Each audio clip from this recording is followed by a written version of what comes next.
Hello,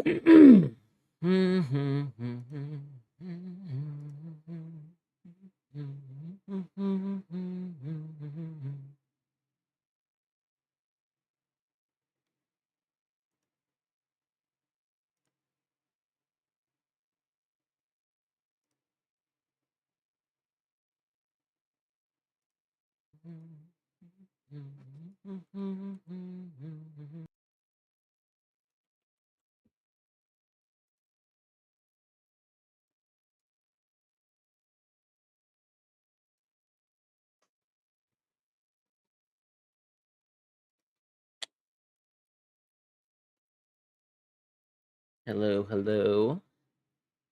I'm gonna just wait for some people to show up. Maybe in the meantime, I play some Minesweeper.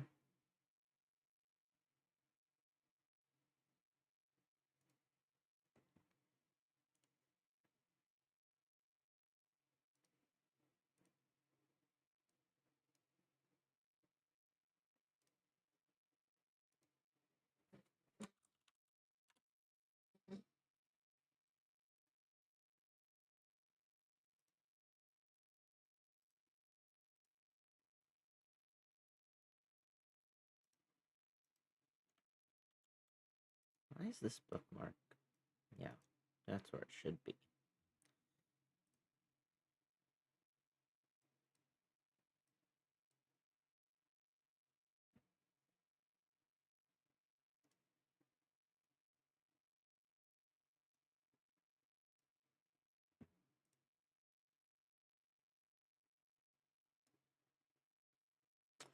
Just gonna play Minesweeper for a bit until people show up.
think this one is hopeless.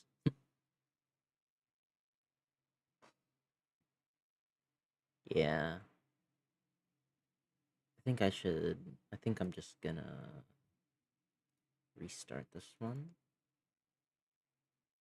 Yeah. It's not very far along anyway.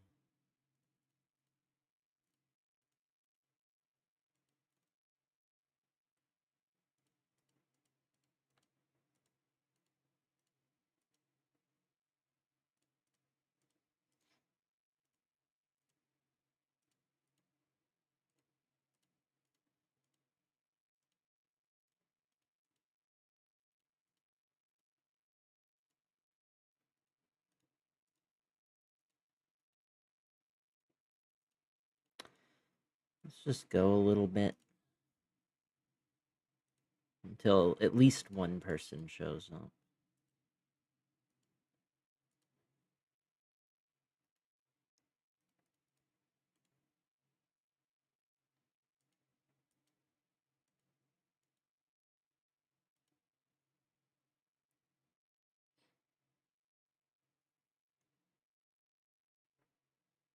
Hmm.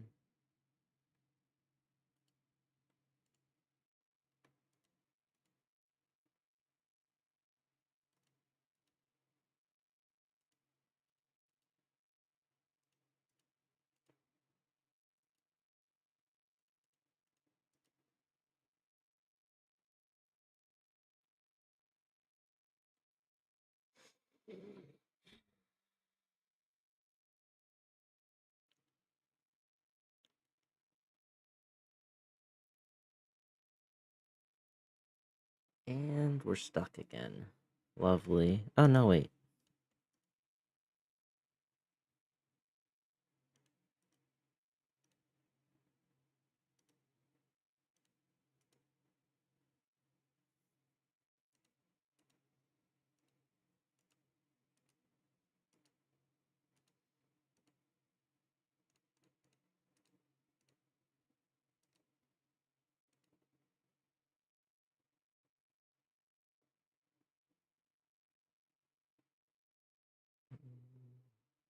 Okay, now I think we're stuck.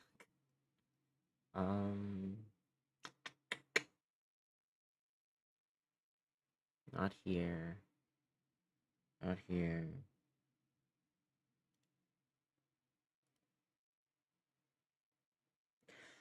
Alright. Well, I guess I can take a guess. Yeah. Oh well. Alright, that's enough. I don't feel like waiting. You can just get started.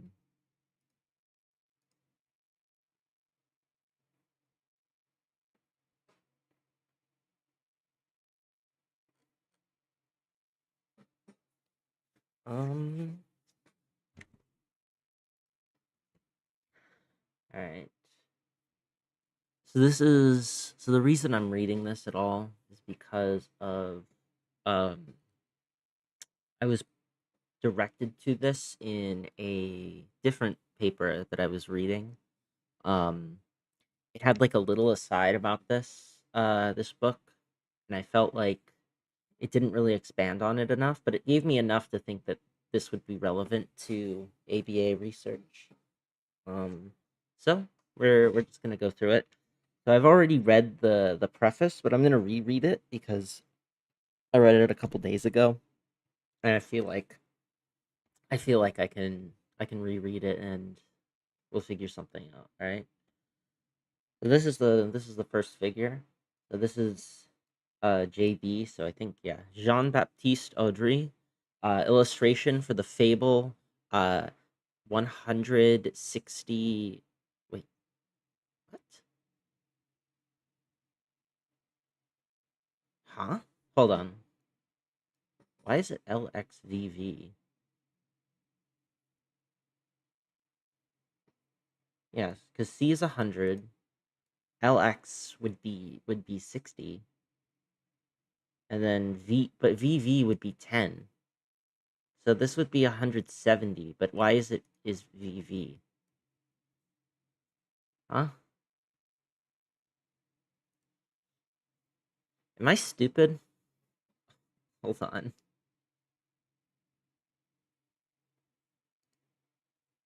I need to check if I'm stupid real quick.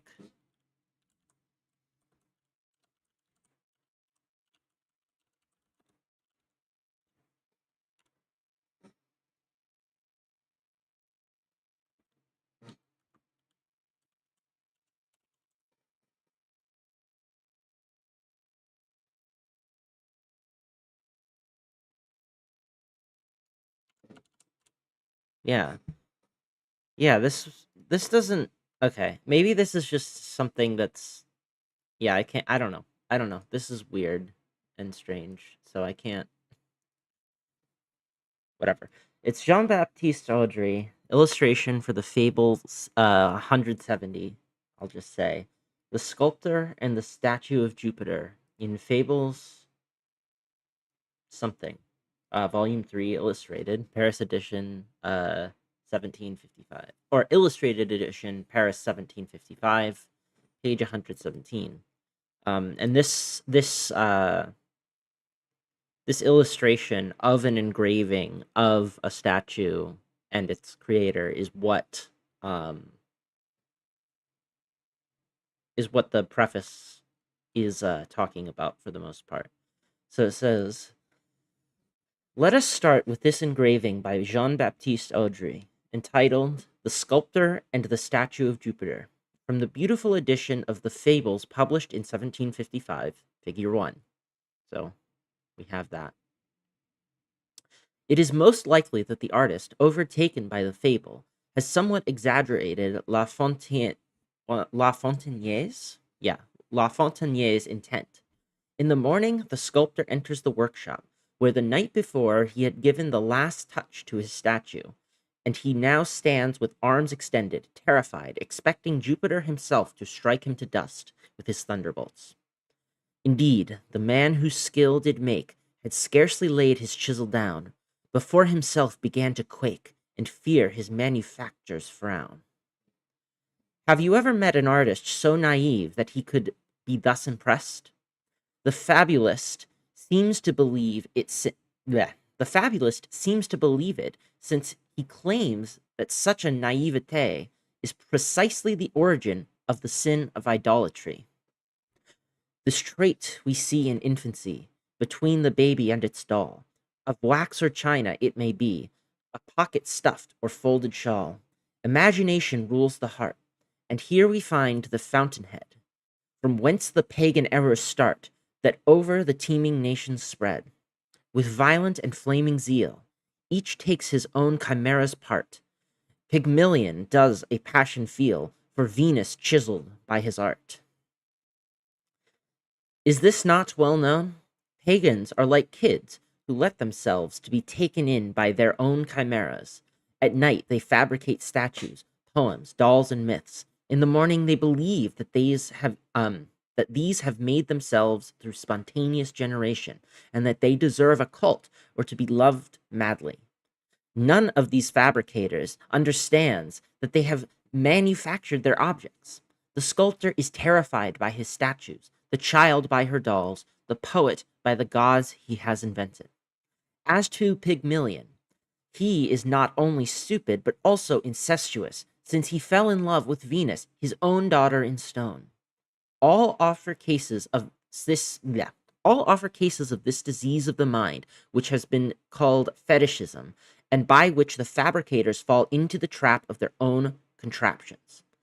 So fetishism being the original use of the word, that being ascribing powers, especially divine powers, to objects.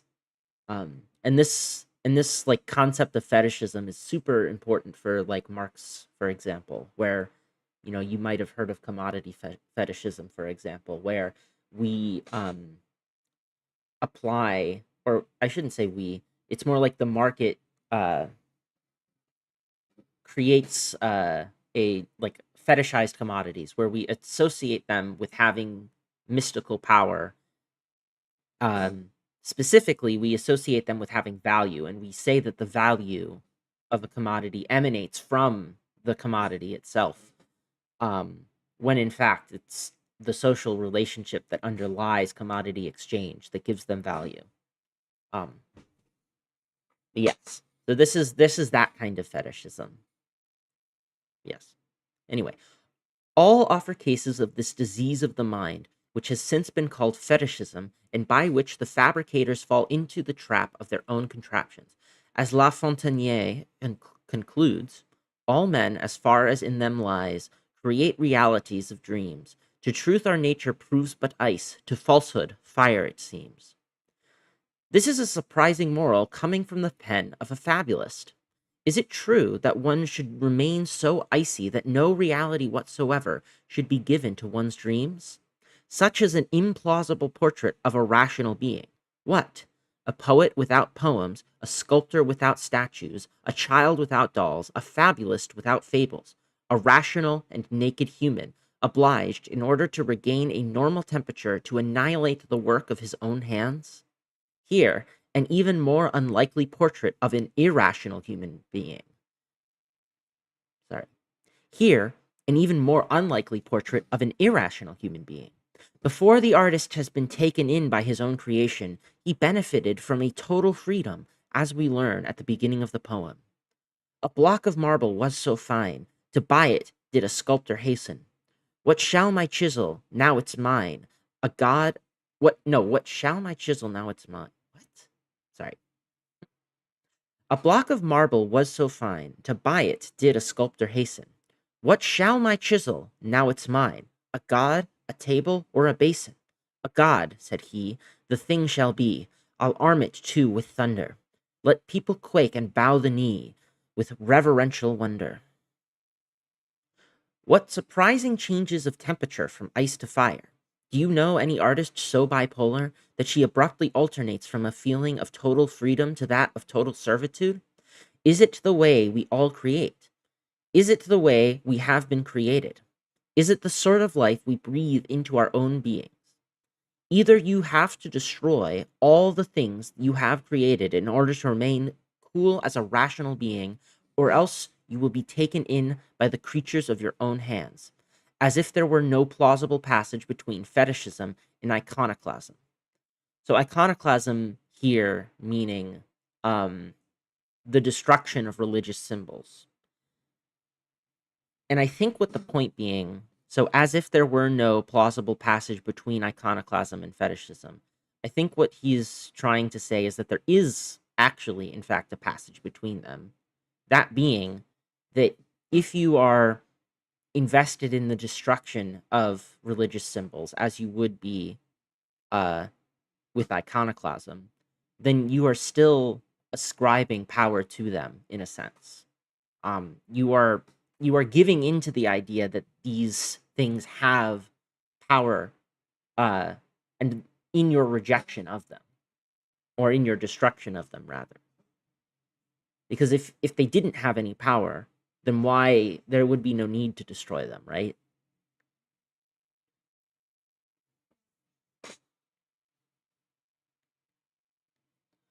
So I think the interesting thing is that it's either you have to destroy it's iconoclasm in this sense where it's iconoclasm of your own creations. Either you have to destroy all the things you have created in order to remain cool as a rational being, or else you will be taken in by the creatures of your own hands, as if there were no plausible passage between fetishism and iconoclasm. I think, yeah, so I think that's the point, is that in attempting to destroy the icons, the fetish objects, you are ascribing a certain power to them. But yeah. I think that's my read on this.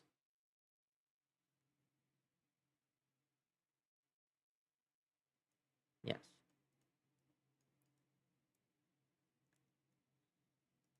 Hmm.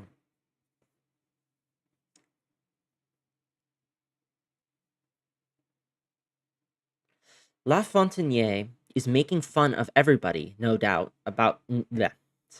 Jeez. La Fontaine is making fun of everybody, no doubt about that. Of the idolaters, yes, but also of those who claim to have no illusion and who believe the idolaters to be naive, and thus also of himself. Audrey, the remarkable engraver, is also mocking himself, La Fontaine, the sculptors, and the gods. In his engraving, it is Jupiter who opens his arms, in astonishment and terror at the view of his maker, who suddenly opens the workshop's door, as if the god had been taken by surprise. Everything is wrong in this fable. Everything is right. Everything is to be taken up again. It is not a fable for nothing. So I think what they're referring to here is in the engraving, you have you have the sculptor with his arms wide open, um, beholding his creation, but you also have Zeus here, or Jupiter, sorry, not Zeus, um, with his arms open.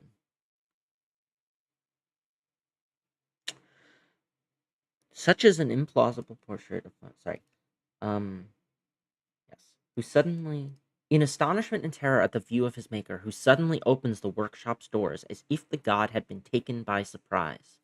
Everything is wrong in this fable. Everything is right. Everything is to be taken up again. It is not a fable for nothing. I'll have to sit with that one. Because this engraving illustrates so well the double bind of creation, it could serve as the emblem of this book. On the one hand, it tells us that we have to choose between fiery illusion and icy reason, but on the other, it tells us the opposite, since there is no way to choose between the two, as soon as we put our hands into the creation of anything. This is a double contradiction, one explicit, the other implicit and folded into the work of art itself. The moderns, so I think the moderns here is his term for modern people. But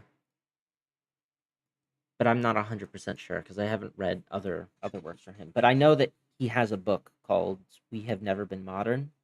So I suspect that this has something to do with that. The moderns possess this interesting peculiarity of always dreaming of a temperature that they never had any chance of attaining. In order to draw their anthropological portrait, it is necessary, as La Fontaine indicates, to decrypt their fable and detect the secret passage they have unwittingly dug between fetishism and iconoclasm. To inquire into this double bind, I propose here two makeshift notions, that of factish and that of iconoclash. I might be pardoned those two neologisms if I say that they are the result of two rather distinct moments of fieldwork. The first is the outcome of an internship that I did in 1995 in the consultation of the ethnopsychiatry of Toby Nathan at the Centre d'Evreux in Paris. I wanted to check the vast literature on fetishism and anti-fetishism against the actual practice of a real practitioner. The first chapter of the present book is the translation of the pamphlet I published on this experience. Then, for 4 years, I had the good fortune of preparing the exhibition Iconoclash, for which I was curator, with several friends, which opened in 2002. If the notion of factish allows one to suspend the belief of belief, that of iconoclash aims at suspending iconoclastic gestures. Instead of another iconoclastic exhibition, we wanted to do an exhibition about iconoclasm, transforming this notion from a resource to a topic. The sumptuous catalogue being out of print, it seemed a good idea to republish its introduction.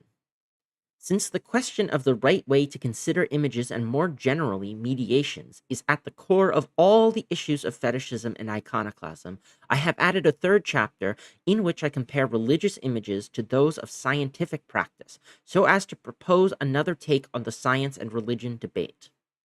The book thus composed requires nothing more from the reader than the suspension, no doubt momentary, of beliefs in belief and in critique. It is, in my experience, the only way to focus on the creations of our hands and to pay one's exact dues to creator and to creatures alike. Iconoclash Bruno, yeah. So these are the two works that are going to be referenced, I think. All right. Chapter 1, On the Cult of Factish Gods. Quote, the light-skinned peoples living in the northern reaches of the Atlantic are said to have a peculiar way of worshipping the gods. They go on expeditions to other nations, seize statues of their gods, and destroy them in huge bonfires, insulting them with cries of fetish, fetish, a word that in their barbaric language seems to mean forgery, nonsense, lie. Though they insist that they have no fetishes and that it was their own idea to free other nations from such things, they seem to have very powerful gods. Indeed, their expeditions frighten and fill with dread the peoples who are attacked in this way by rival gods, who these peoples call Modun, and whose power appears as mysterious as it is invincible. It seems that in their own lands they have built many temples, and the way they worship inside them is as strange, frightening, and barbaric as it is outside. During great ceremonies repeated from generation to generation, they smash their idols to pieces with hammers. They seem to benefit significantly from these ceremonies, for once they have freed themselves from their gods, they can do whatever they please. They can mingle the forces of the four elements with those of the 6 kingdoms and the 36 hells without feeling at all responsible for the violence they unleash. Once these orgies have ended, these people are said to fall into deep despair. At the feet of their shattered statues, they cannot help but hold themselves responsible for everything that happens, which they call human or free will subject. Or else they believe, on the contrary, that they are responsible for nothing at all, and that they are entirely produced by what they call nature or causal objects. The terms are hard to translate into our language. Hold on. Excuse me. Then, as if terrified by their own daring, and in order to put an end to their despair, they repair the Modun gods they have just broken, making countless offerings and sacrifices. They put their gods back up at the crossroads, holding them together by iron hooping, as we do for barrel staves. They are also said to have created a god in their own image. In other words, one just like themselves, sometimes absolute master of all he does, and sometimes completely non existent. These barbaric peoples do not seem to understand what it means to act. Unquote.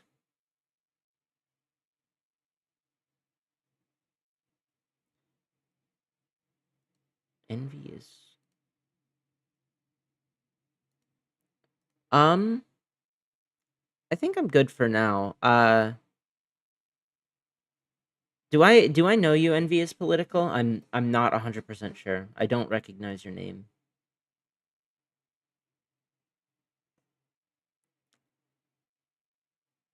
Yeah, so this is reported by Counselor de Brouage, emissary to China from the Korean royal court in the mid 18th century.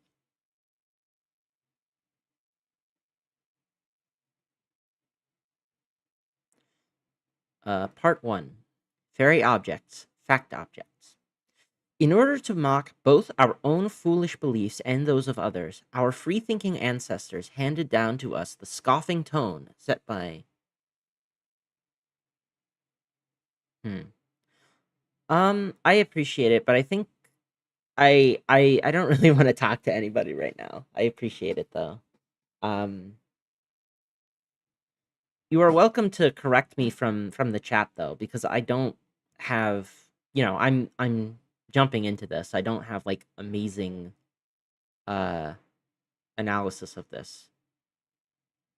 But thus far, it seems like what's happening is that uh I guess I should explain. The reason I'm looking into this is because it was cited in a different paper, or I guess in a thesis, about applied behavior analysis, and I felt like their explanation of it wasn't super in depth. but it also seemed like there would be meat here to use.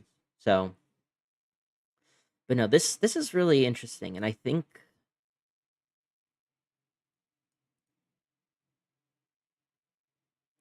I don't know what what Modun is. Let me let me check that.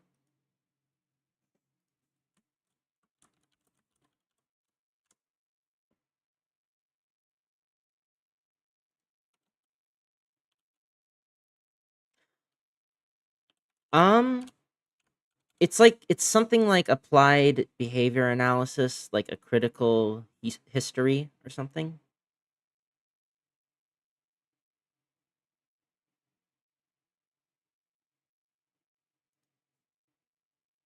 Um, I thought it was I have a lot of problems with it though.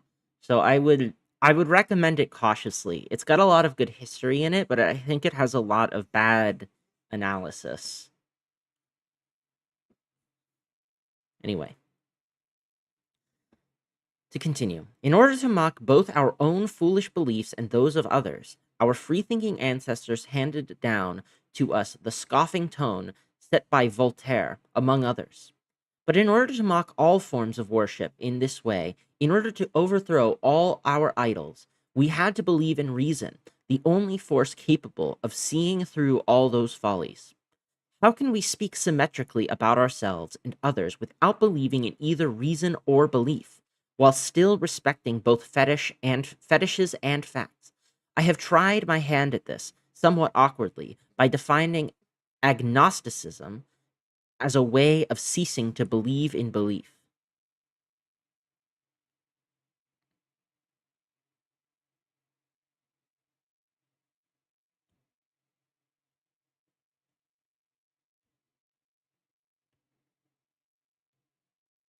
He's going to go against Abrosis. Interesting. Okay.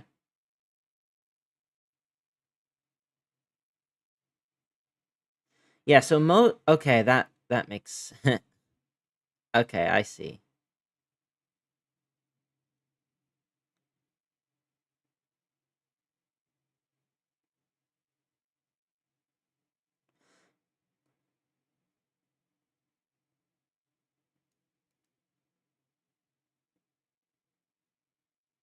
Oh, okay. Wait, hold.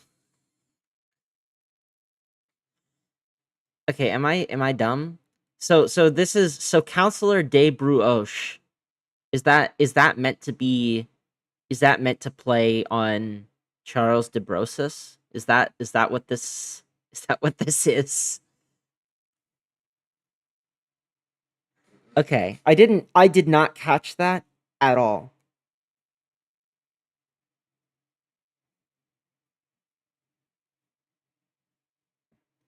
It's very funny.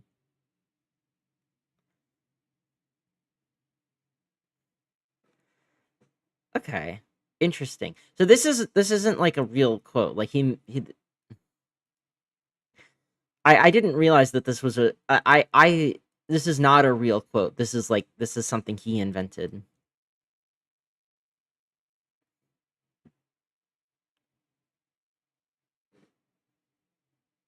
Yes.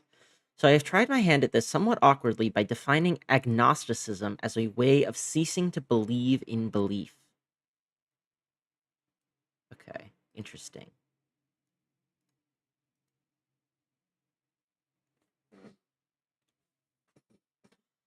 How the moderns fabricate fetishes in the lands of people they meet. Belief is not a state of mind, but a result of relationships among people. We have known this since Montaigne. Montaigne?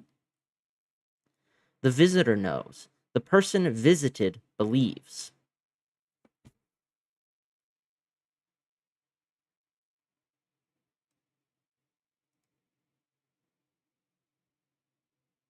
So I agree with this. It seems like this is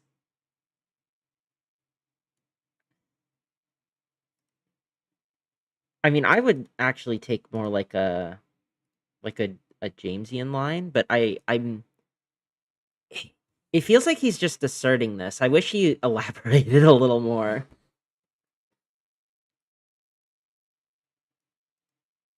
Okay. The visitor knows, the person visited believes. Conversely, the visitor knew, the person visited makes him understand that he only thought he knew.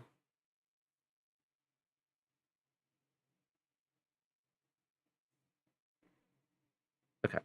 I'm going to try to read this whole paragraph and see if I can come back to this and make sense of it.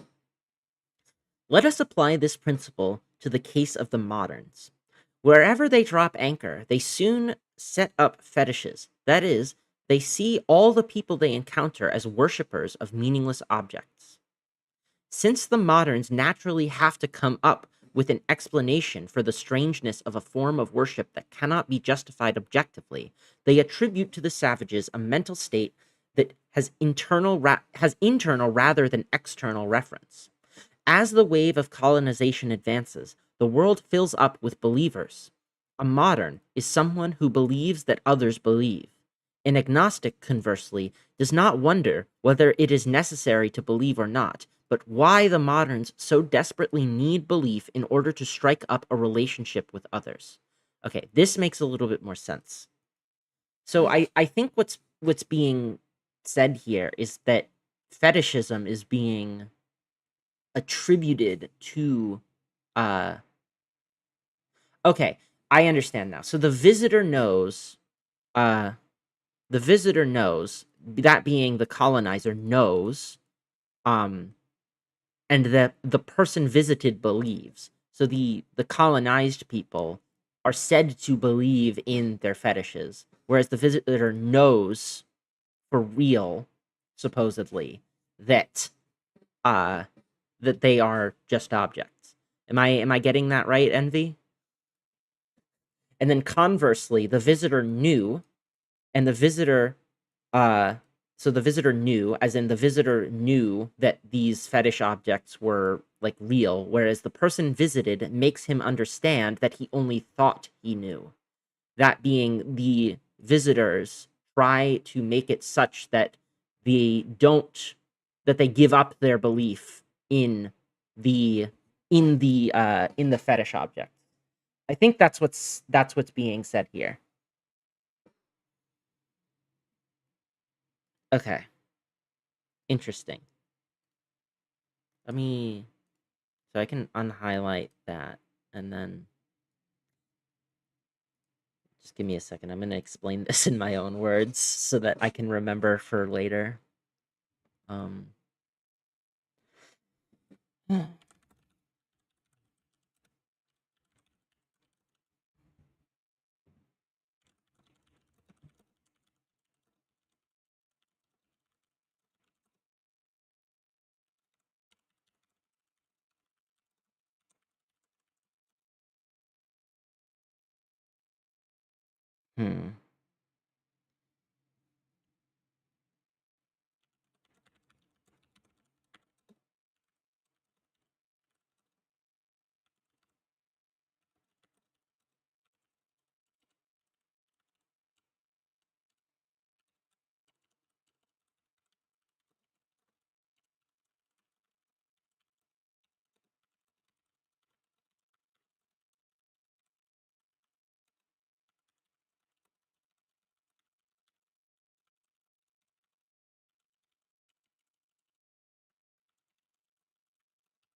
Okay. I think I understand that. So the visitor knows, the person visited believes. Conversely, the visitor knew, the person visited makes him understand that he only thought he knew. Yes. It all started on the west coast of Africa, somewhere in Guinea, with the Portuguese. Covered with amulets of the saints and the Virgin themselves, they accused the Gold Coast blacks of worshipping fetishes. I think this is intentional irony, right? Covered with the amulets of the saints and the Virgin themselves. I'm fairly certain this is intentional irony. When the Portuguese demanded an answer to their first question, "Have you made these stone, clay, and wood idols you honor with your own hands?" the Guineans replied at once that indeed they had, rather. Ordered to answer the second question, "Are these stone, clay, and wood idols true divinities?" the blacks answered, "Yes," with utmost innocence. Yes, of course. Otherwise, they would not have made them with their own hands. The Portuguese, shocked but scrupulous, not wanting to condemn without proof, gave the Africans one last chance. "You can't say both that you've made your own fetishes and that they are true divinities. You have to choose. It's either one or the other. Unless," they went on indignantly, "you really have no brains, and you're as oblivious to the principle of contradiction as you are to the sin of idolatry." Stunned silence from the blacks, who failed to see any contradiction, proved how many rungs separated them from full and complete humanity. Bombarded with questions, they persisted in repeating that they did make their own idols, and therefore these were indeed true divinities. Confronted with such blatant bad faith, the Portuguese could only respond with jeers, derision, and disgust. Okay, fascinating.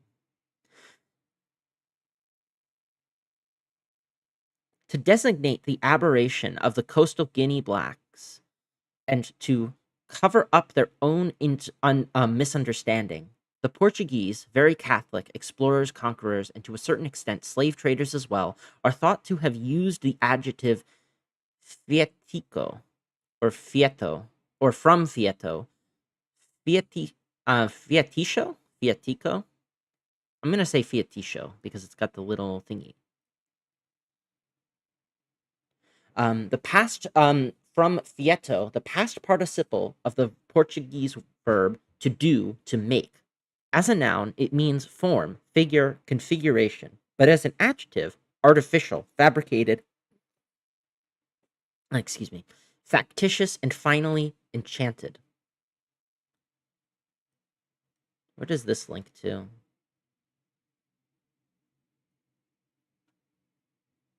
Um, is it at the end? Oh my god, I hate end citations. Oh, great, there are graphs too. That's fun.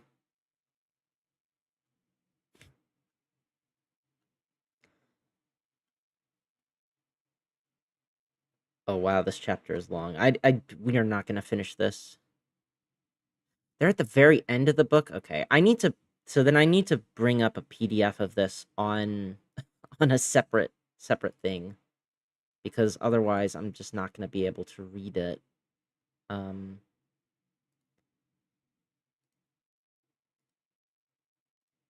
yeah.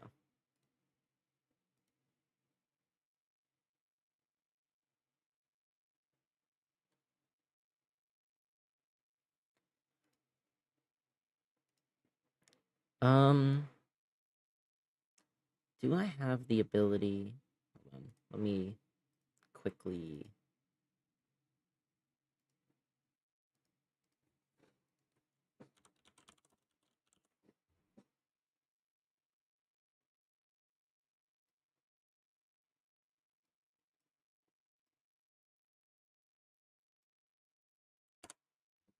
There we go. Okay, I have it. Um, what? Nope, that's the wrong thing. Shit.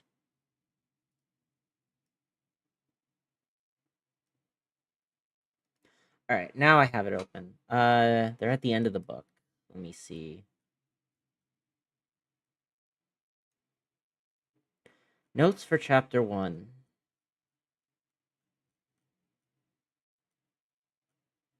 Yes. Petite réflexion sur l'écoute moderne des fatiches. Okay. So this is a citation that I cannot oh no, wait. This is for the preface. So okay, I found it. Bruno parkour. All right.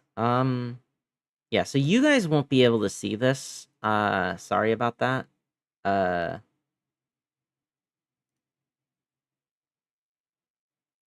Zotero. Yeah. Yeah, so you're not going to be able to see this, sadly. Actually, maybe I can make you be able to see it. Can I? Yes, I can do that. There we go. So, all right. Let's enlarge this, I guess, just so you can see it, and I'll close it out once it's done. So, the Portuguese dictionary, Aurelio, provides the following definitions. Um, Fiatiscio, adjective, artificial, okay, so this is just reference to a dictionary to say.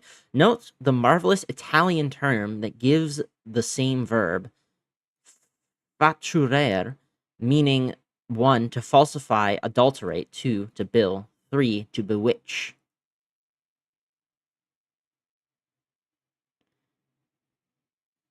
All right, interesting. Get rid of that. Anyway. Right from the start, the word's etymology refused, like the blacks, to choose between what is shaped by work and what is artificial. Huh. Okay, I need to reread that. To designate the aberration of the coastal Guinea blacks and to cover up their own misunderstandings, the Portuguese are thought to have used the adjective fieticio from fieto, the past participle of the Portuguese verb to do, to make. As a noun, it means form, figure, configuration, but as an adjective, artificial, fabricated, factitious, and finally, enchanted. Right from the start, the word's etymology refused, like the blacks, to choose between what is shaped by work and what is artificial. This refusal, this hesitation, induced fascination and brought on spells.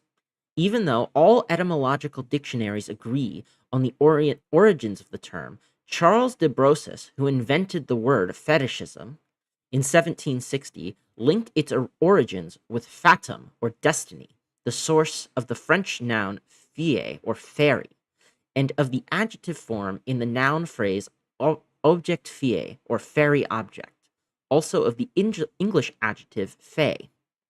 Quote, the blacks from the west coast of Africa, and even those from the interior, all the way up to Nubia, along the Egyptian border, worship certain divinities that the Europeans call fetishes, a term devised by our traders from Senegal based on the Portuguese word fetiço. Sick.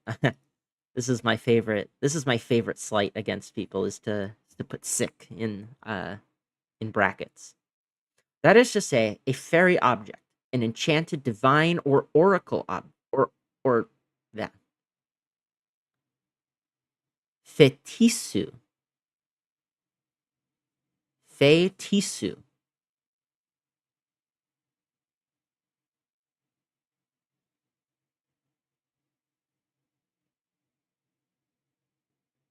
Is that how you pronounce the word that I was doing as fetisho? So it's fetisu. Fetisu. Okay. Good to know. Good to know.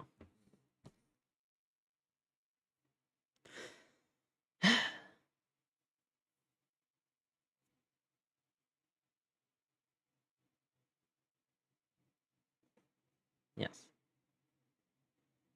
Fairy object, an enchanted divine or oracular object, from the Latin root fatum, fanum, fairy. Yeah. Whatever root we may prefer, the either or choice remains the one on which the Portuguese insisted and the blacks rejected. Who is speaking in the oracle? Is it the human being or the fairy object itself? Is the divinity real or artificial? Both, the defendants reply at once, since they are unable to grasp the difference. You have to choose, say the conquerors, without further hesitation. The two roots of the word indicate rather well the ambiguity surrounding an object that talks, that is fabricated, or, to blend both meanings into a single expression, an object that provokes talk. Yes, the fetish is a talk maker. Too bad the Africans did not return the compliment. It would have been nice to see them ask the Portuguese dealers if their own amulets of the Virgin had been made by hand or had fallen directly out of the sky. Carefully crafted and engraved by our goldsmiths, they would have answered proudly. So are they really sacred? The blacks would have asked. Of course they are. They were solemnly blessed by the archbishops in the Nossa Senhora dos Remedios church, in the presence of the king. So if you recognize both the working of gold and silver in the smith's crucible and the sacred character of your icons, why are you accusing us of contradiction when we are saying the same thing?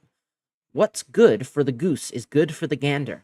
Sacrilege! No one can confuse idols to be smashed with icons to be prayed to. The Portuguese would have answered, indignant all over again in the face of such impudence. Still, we can bet that they would have called upon a theologian to get them out of the predicament into which they had been thrown by the merest hint of symmetrical anthropology. But they would have needed a subtler scholar to teach them how to distinguish between latria, excessive adoration reserved for God, and dulia, moderate adoration, as, for example, of the Virgin Mary. Pious images, the theologians would have intoned, are nothing and in and of themselves. They simply serve to remind us of the model that is the only legitimate object of worship.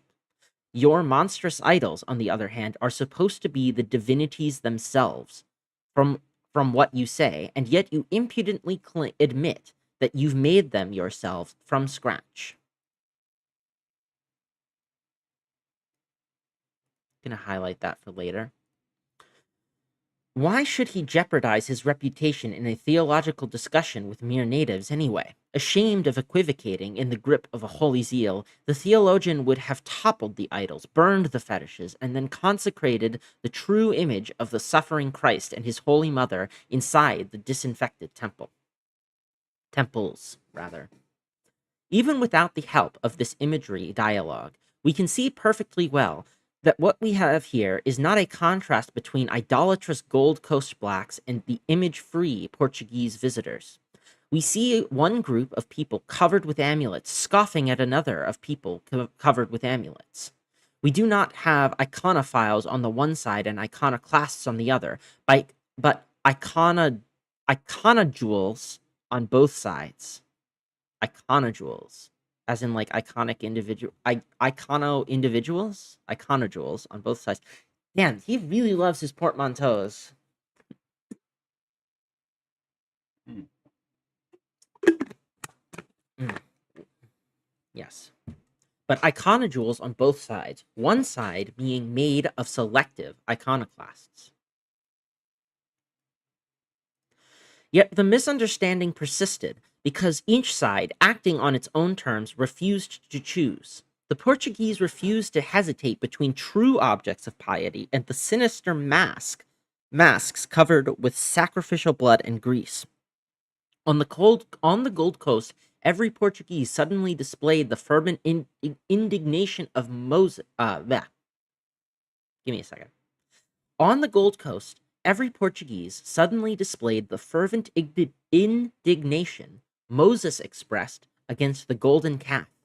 Idols have mouths, but never speak, eyes, but never see, ears, but never hear. The Guineans, on their side, could not see any obvious difference between the idols that had been brought down and the icon erected in its place. Relativists, before the term was invented, they thought what the Portuguese were doing was the same thing they did. And it was precisely this failure to distinguish, this lack of comprehension, that condemned them in the eyes of the Portuguese. These savages could not even tell the difference between latry and dulia, between their own fetishes and the holy icons of their invaders. They refused to grasp the extent of the gulf that separated human construction of an artifact from the definitive reality of what no human has ever constructed.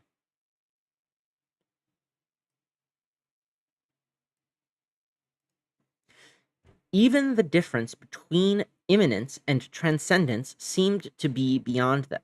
How could the Portuguese fail to see them as primitives and fetishism as a primitive religion?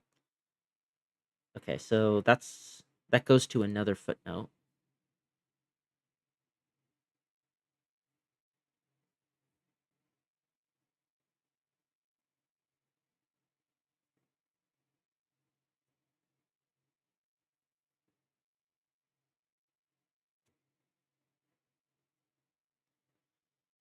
Okay, yeah, so this is important.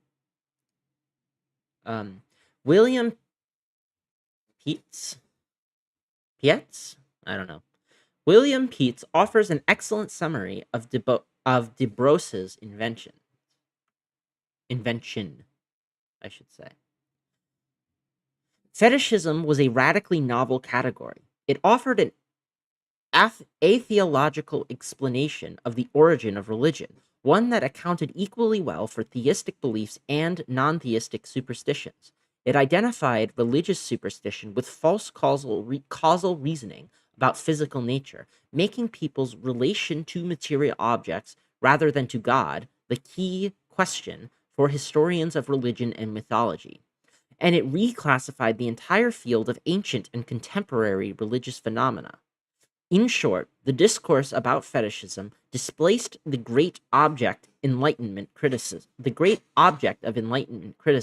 religion, into a causative problematic suited to its own secular cosmology, whose reality principle was the absolute split between the mechanistic material realm of physical nature, the blind determinisms of whose events excluded any principle of teleological causality, that is, providence, and the end oriented human realm of purposes and desires, whose free intentionality distinguished its events as moral action, properly determined by rational ideals rather than by the material contingencies of merely natural being. Fetishism was the definitive mistake of the pre enlightened mind. It superstitiously attributed intentional purpose and desire to material entities of the natural world, while allowing social action to be determined by the clerically interpreted wills of contingently personified things, while allowing social action to be determined by the clerically interpreted wills of contingently personified things, which were, in truth, merely the externalized material sites fixing people's own capricious libidinal imaginings. Fancy, in the language of the day. Fetishism and Materialism, The Limits of Theory in Marx, in Fetishism as Cultural Discourse by Emily Apter and William Pietz. Okay.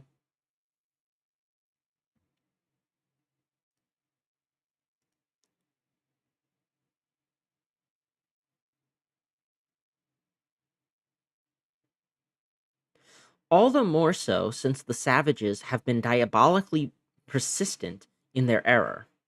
3 centuries later, in the contemporary Rio de Janeiro, blacks and Portuguese mestizos stubbornly maintain both that their divinities are made, fabricated, seeded, and that, as a result, they are real. The anthropologist Patricia de Aquino has collected and translated accounts by Candomblé initiates. Candomblé? I'm not sure.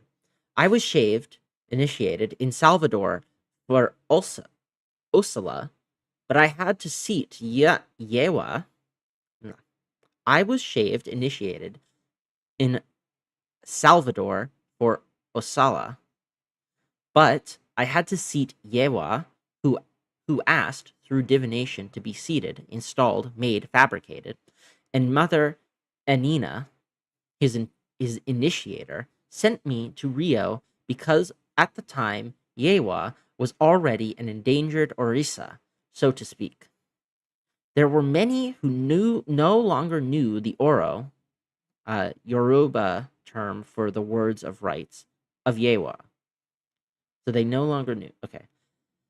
I am from Oba. Oba is almost dead already because no one knows how to seat her. No one knows the craft. So I came here to the candomblé because I was shaved here, And here, and they are not going to forget the awo, the Yoruba term for secrets, for making her.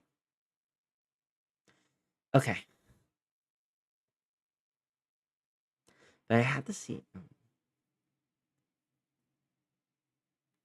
So they were. He was initiated for Osala. Um. But he seeded Yewa,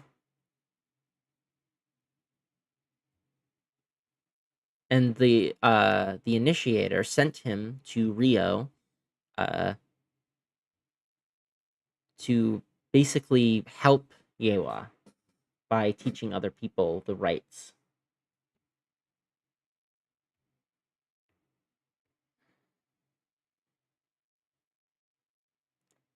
Yeah. The anti-fetishist slumbering within us cannot stand the brazenness of such statements. Hide the construction process, the craft, the phaser, that we cannot see. How can you so sanctimoniously admit that you have to make, fabricate, seat, situate, construct these divinities that grip you and yet remain out of reach? Are you so unaware of the difference between making what comes from yourself and receiving what comes from elsewhere? I think what's interesting here is like, and I'm not 100% sure if he's going to go in this direction, but this, well, actually, he did say that he wanted to contribute to the science versus religion debate, right? Um, and I think that this is a uh good example of that.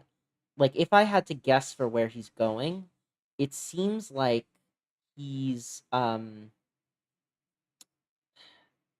it seems like he's going in the direction of scientism being this kind of anti-fetish, or this anti-fetishist thing, where we have this idea of, well, science doesn't have worship, right? But it has this idea of tearing down fetishes, of enlightening people, but in fact is also a construct that is claiming, at least in some sense, to be uh, one that represents something real and out there that is being transmitted to us, right? So this is something that that even like in like the scientific realism debate is operative, right? So um when people talk about scientific realism, they generally say that um they don't say that scientific theories are true. They say that they are approximately true. And what that means is a little bit it's a little bit fuzzy, right? But they say basically that there is a truth out there, essentially, and that our theories can correspond or fail to correspond to it.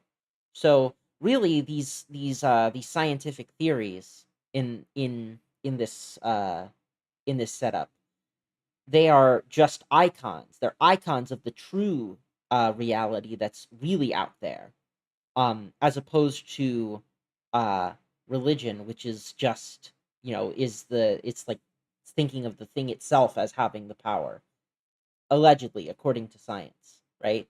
So or according to scientism, I should say, like the fetishization of science, I guess. um Envy, if you're still here, am I like on the right track with that? Am I making like a salient connection, or am I like totally off base here? Anyway, no matter where they landed, the Portuguese, struck by the same sort of impudence, had the fetishism. Um, oh, wait, never mind. Yeah, this is the right thing.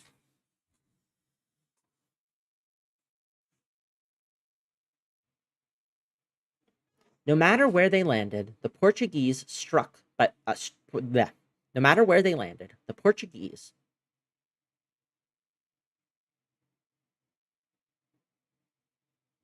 Okay, sure. So no matter where they landed, the Portuguese, struck by the same sort of impudence, had to understand fetishism by likening it either to naivete or cynicism. If you admit that you fabricate your own fetishes yourself, you must then acknowledge that you pull their strings as a puppeteer would. The whole thing is engineered to impress others through disguising itself, manipulators of popular beliefs. You then join the whole crowd of priests and falsifiers who, according to the anti clericals, make up the long history of religions. Or else, if you let your own marionettes take you by surprise, and you start believing in the airs they, or rather you, put on, this proves such a degree of naivete that you are condemned to join the eternally credulous and hoodwinked masses who make up, again, according to lucid observers, the gullible rabble of the history of religion. And that goes to 5. Let me check that. I think I might have missed 4 earlier.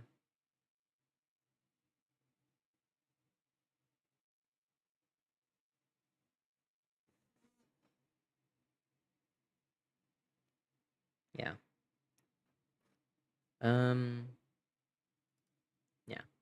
So, while rejecting naive belief, Paul Vane could escape this alternative only by seeing all cultures as demiurgic creators of incommensurable worlds that are unrelated to one another and to objects themselves.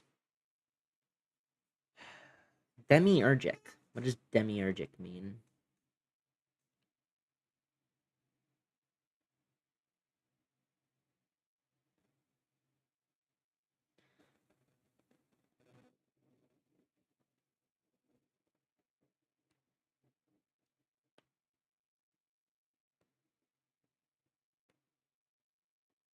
Okay, awesome, Envy. I thank you. I appreciate that.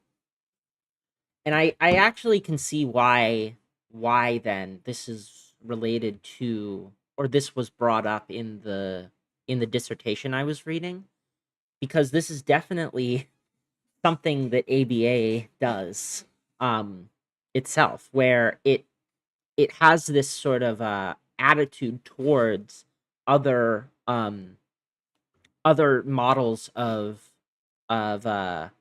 theory of mind, or of, internal worlds, that it discounts on account of them being constructed, but then claims itself to be, getting at something real when it is also in fact constructed, and very deliberately constructed by the people who do it. Um, yeah. So demiurgic would be created by the divine artisan, I think. Yeah. So, or divine, who the divine artisan. Yeah. So demiurgic creators are divine artisans, basically, I think. Okay, while rejecting naive belief in naive belief, Paul Vane could escape this alternative only by seeing all cultures as demiurgic creators of incommensurable worlds that are unrelated to one another and to objects themselves. Quote, it is enough to give this divine constitutive power, this power to create without the need for a pre existing model, to man's constitutive imagination.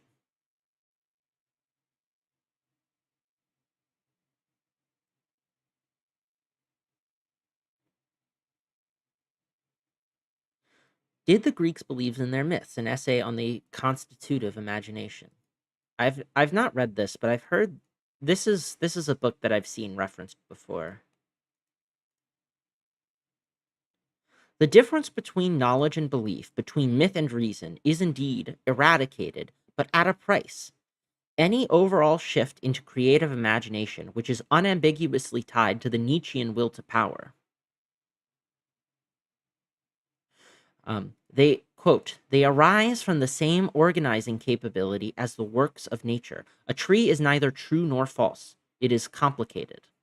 I think this is still from Paul Vane.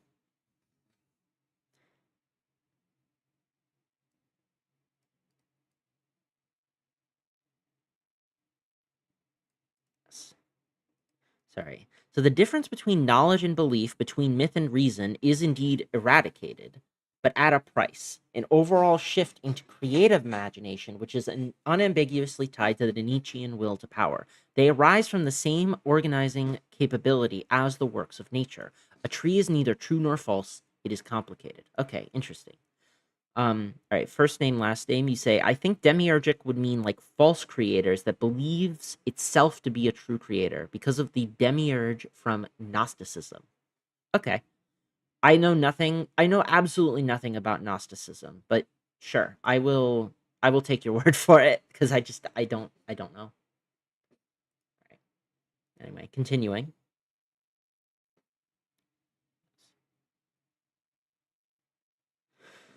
From the mouths of the Fontenelles, the Voltaires, the Feuerbachs of the world, the same either or alternative keeps spewing forth.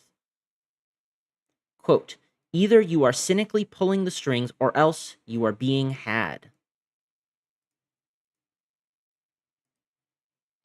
This is actually like super that's fascinating because this is actually something that's super relevant to like to politics as well, right? Where people people accuse each other of either being grifters or true believers, right? So, um, you know, when there's always debates about this, right? Where is somebody a grifter or is somebody a true believer? Does Tim Pool really believe what he says, or is he just pandering to his audience, right? Um, do QAnon folks really believe in QAnon, or are they making it up? You know, are they just pulling the strings and trying to fool people, right? This is really interesting because I think that what is being implied here is that there isn't so much a distinction between them. That they are simultaneously being made and um that they are being believed. And that's interesting. I have to think about that.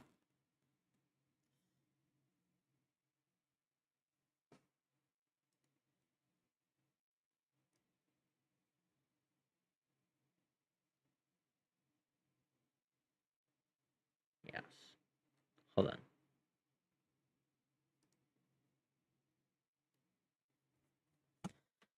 I'm gonna make a note real quick.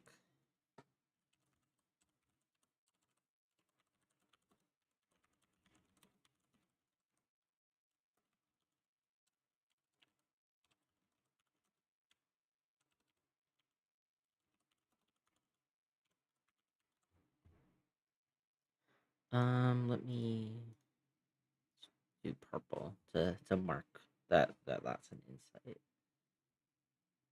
Um, yeah, then relevance to politics.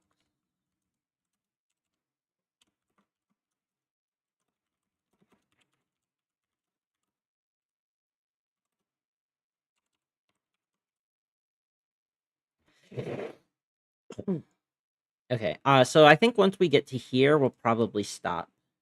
Because it'll have been like an hour or so. But yes. Or even more naively, either you built it or else it's real.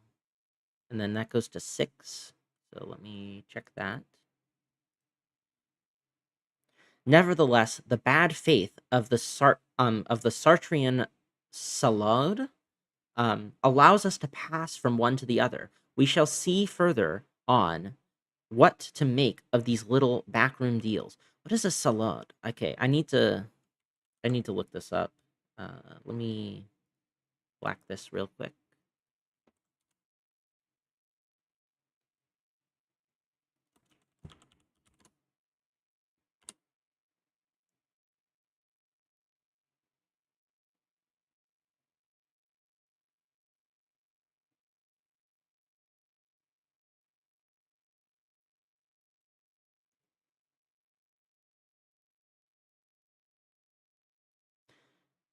Yeah, so I don't know what are there any people who know what Sartre is?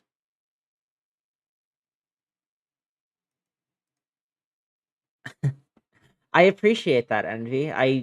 I'm glad that you I'm glad that I'm picking it up.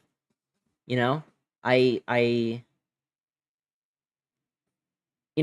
I can't say it seems like honestly that that this kind of this is kind of like an undercurrent of other things that I've read. So I don't want to say that this is like something that is super. Don't be too impressed. Basically, this is not like But yeah, I'm actually impressed by how clearly written this is because like it does have a lot of like sarcasm and stuff in it, right? But I do think that it is written pretty clearly in a way that is understandable with like concrete examples that I can actually latch onto. Which is maybe why it's like harder for me to it's harder for me um to get into some other like French thinkers because like they very much want to think the concepts themselves or and like it's very hard for me to work without concrete examples. But yeah. Anyway, um I don't know what the Sartrean Salute allows. I don't know what a Sartrean Salute is. I looked it up. I didn't see anything. Is this like maybe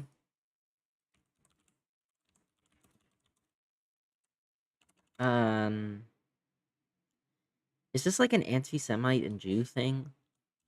Uh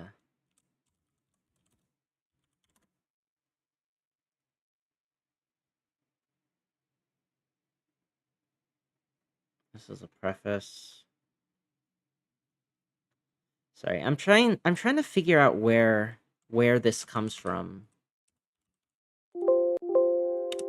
Envy, if you know, that would be great because I don't actually I'm kind of I'm a little lost on this one.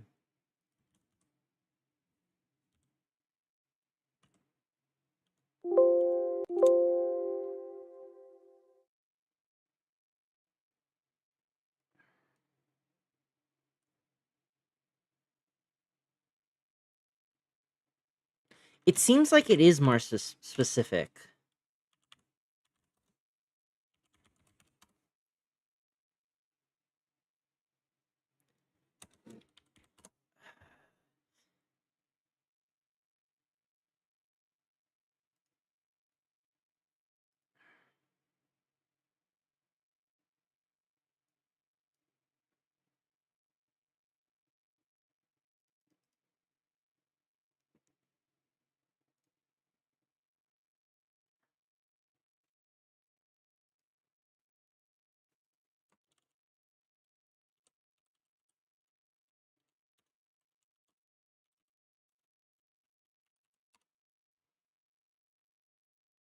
Okay, this is the right book. So, hold on.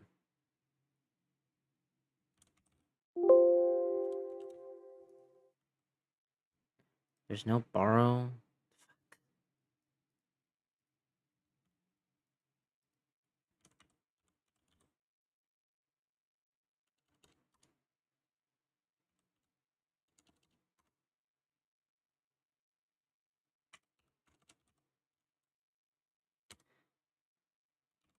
Yeah, okay. I can't find anything. I'll probably ask someone who's more familiar with Sartre.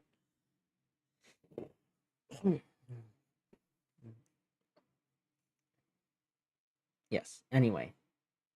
And the shaven adepts of the Condomble persist gently. I am from Dada, but since no one knows how to fabricate Dada, we give to Sango or to Osala so that they will take over the person's head. And then that goes to 7. So let me take a look at that.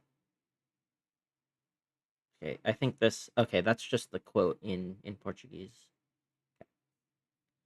Um Whereas the initiates are designating something that is neither completely autonomous nor completely constructed, the notion of belief splits apart their delicate operation, the fragile bridge connecting fetish and fact, and allows the moderns to see all other people as naive believers, skillful manipulators, or self deluding cynics. Yes, the moderns refuse to listen to the idols. They split them apart like coconuts, and from each half they take two forms of dupery. They can deceive others, and you can deceive yourself. Moderns believe in belief in order to understand others. Initiates do not believe in belief either to understand others or to understand themselves. Can we recover their way of thinking for our own use? All right.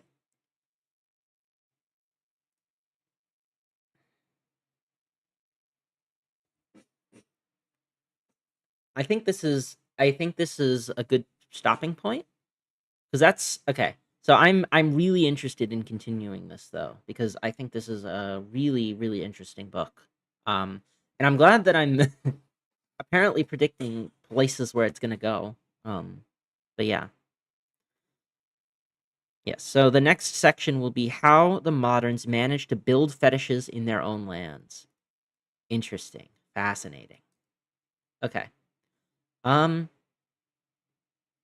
I agree. This is really good so far. I'm really enjoying this. Um, how many pages was that? Not very many. Like 7 pages. Okay. 7 pages in an hour. Um, there was a lot to get through, but you know.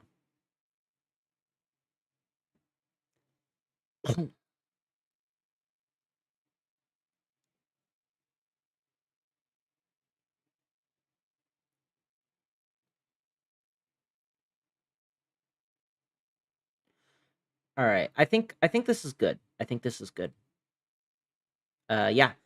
Um, yeah, it is very slow because I think it's got a lot of information packed into it. And I also think that like at least at the beginning, it felt like he was like saying things, like asserting them, and then the evidence for them came later, or like the elaboration came later, right? So it was a little hard to follow. But yes, I like this. I like this. All right. Well, that's enough for today. I don't think I'm gonna react to. Well, will I? Will I react? Will I react to an ABA lecture? Do I hate myself that much? Nah, I don't hate myself that much. I'm gonna go because I've got other things to do. So, uh, take care, everybody. Thank you for coming. Bit of a shorter stream today, but I also want to rest my voice. So, goodbye.